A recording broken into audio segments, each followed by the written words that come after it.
Hey folks, welcome to my channel, or welcome back if you've been here before. Today we're going to discuss Sun-Uranus contacts in Synastry, meaning of course when one person's Sun is contacting another person's Uranus. So today I'm going to focus mainly on the conjunction and the hard aspects, the opposition and the square. Yeah, so we're going to just explore a few themes. Now, before we do that, let's talk about Synastry in general for a bit. Yeah. So Synastry is not confined to exploring intimate romantic relationships, meaning that we can compare the charts of parents and their children, siblings, business partners, to get a sense of what the fundamental energy exchanges are, how one person is stimulating another person, and how each person is receiving the other person's energy. There's this saying that goes that no two people ever really read the same book, meaning that if 15 people read a book, there are 15 different subjective experiences of the book. Each of us will have our own very distinct and unique relationship with Harry Potter, let's say, based on the matrix of our subjective ideas and who we are and what interests us and our belief systems. Yeah, so astrology really gives credence to this idea, except now we're talking about personal relationships. If 15 people know me, they know me in 15 different ways. Yeah, why? Because their unique energy field, symbolized astrologically by their chart and the planets and aspects in their chart, that unique energy field is also interacting with my unique energy field. So this interaction of energy fields is what we study in Synastry. So if I know Jacob's planets, which symbolize specific dimensions of his psyche, Jacob's planets are going to stimulate certain aspects of my own wiring, my own makeup. So the fact is that there is a unique interaction that goes on between two individuals. You and I can know the same person, but we each experience that person in different ways because of how, or the way that our individual energy attunements stack up. So I may find someone very soothing and a calming presence, and you may find that the same person stimulates you into being more aggressive, let's say, or impatient toward them. Synastry is so wonderful because it gives us a very incisive snapshot of how we catalyze each other's evolution through relationships. I have an aunt who says that maintaining a relationship with another human being is one of the hardest things you'll ever do in your life. So we learn through relationships, we evolve through relationships, and certain relationships are evolutionary triggers or catalysts. We grow through those interactions. So those evolutionary triggers in the form of relationships may not always be pleasant. They certainly are not always pleasant, but we grow and we learn and we assimilate spiritual experience. So having said all of that, let's explore some of the core evolutionary themes of Sun-Uranus contacts. We could say that a core evolutionary purpose of a Sun-Uranus contact is that for the Sun person, the relationship is designed to change some of the foundation of who they are on a core, deep level. The relationship is asking the Sun person on the evolutionary level to restructure or to change their life pattern in some way. So this is a contact of adjustment.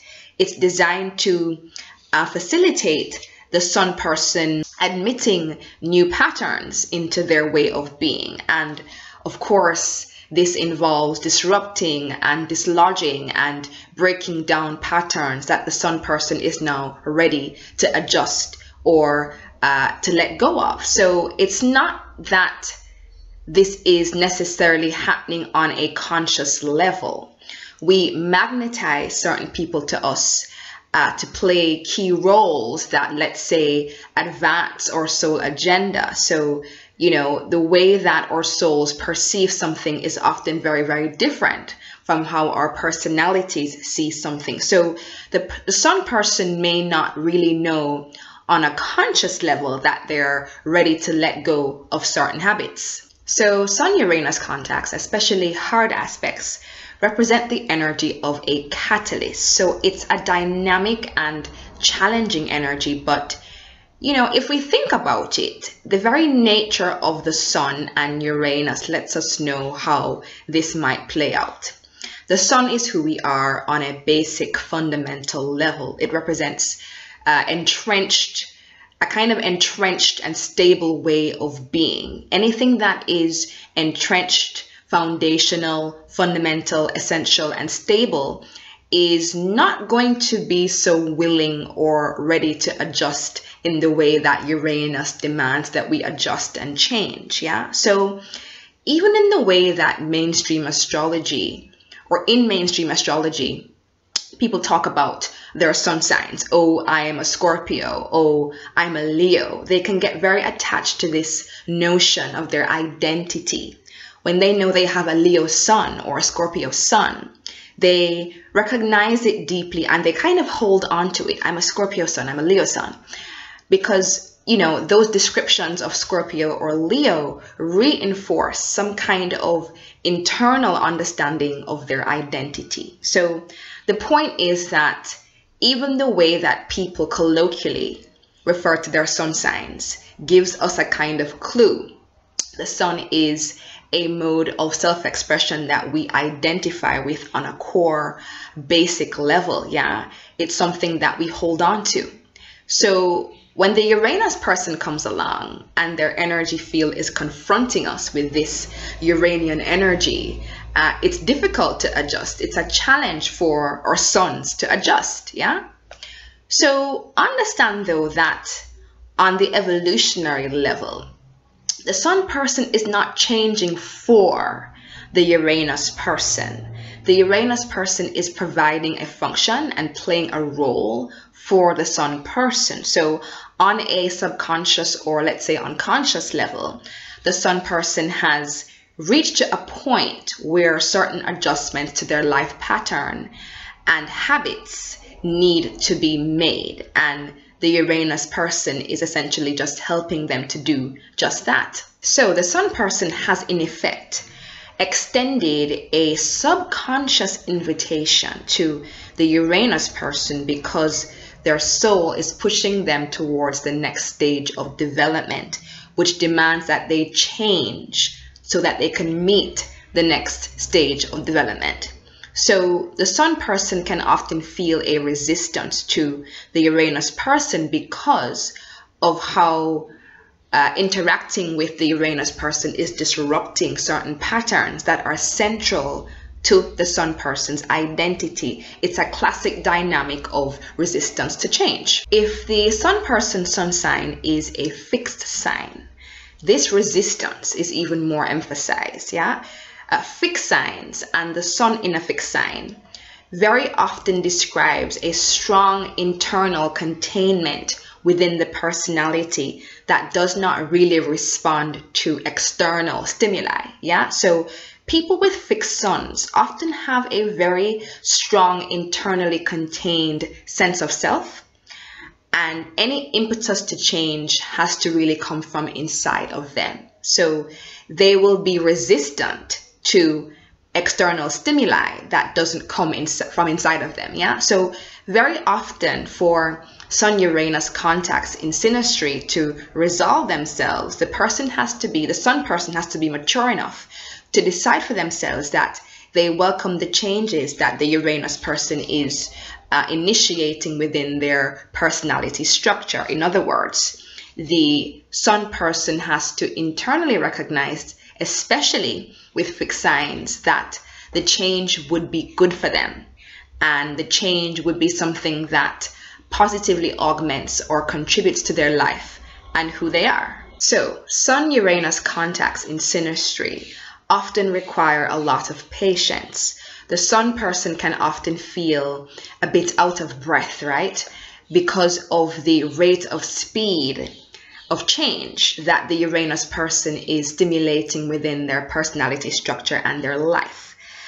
Uranus brings a lot of change and very quickly, so it can be a lot for the Sun person to absorb. Yeah. So the speed at which the Uranus person is stimulating change within the Sun person can be a lot for the Sun person to really adapt to. On the other hand, the Uranus person can often get impatient because they feel like the Sun person isn't moving quickly enough in terms of their adjustment process. But I want to reiterate here that even though the Uranus person may have a personal agenda for change within the Sun person, these contacts are not about any one person changing for the other person. Yeah. So the highest expression of this is that the Sun person would see that the changes that he or she is making in their life is for his or her own good, and not solely because the Uranus person is asking them to make these changes. Yeah. The Sun person has to also be strong enough and empowered enough to decide which of the changes they're going to incorporate into their lives and which changes they're going to ignore. Yeah. In other words, not every change that the Uranus person is stimulating within the Sun person is automatically something that the Sun person needs to feel that they have to be on board with, or they have to adjust to or accept. So with hard aspects between the Sun and Uranus, interaspects, one of the core things we want to appreciate here is that they represent fundamentally a transformative contact, in that there is a fundamental change involved to someone's life pattern and their identity. In some instances of the conjunction and with softer aspects, we could find that there is natural support in the relationship for individual freedom of expression. The Uranus person can be uniquely who they are and find acceptance radiating from the Sun person on a basic level. Yeah, the Sun person will naturally support them being their true selves. The Uranus person will find that the Sun person's self-expression also supports them in the quest to be themselves. So there can be this really wonderful, healthy respect for individual freedom of expression, which can support the relationship in very constructive ways. I hope to God that this video makes sense, because I was thinking about food the whole time. I'm so hungry, guys. But if you have a Sun-Uranus interaspect in terms of you and someone else, definitely leave me a comment below and share your experience so that we can all benefit from what you're saying and sharing with us. If you'd like to work with me one-on-one, I do that too. Just check the description box below. And thank you so much, guys, for watching. Until next time, talk soon. Bye.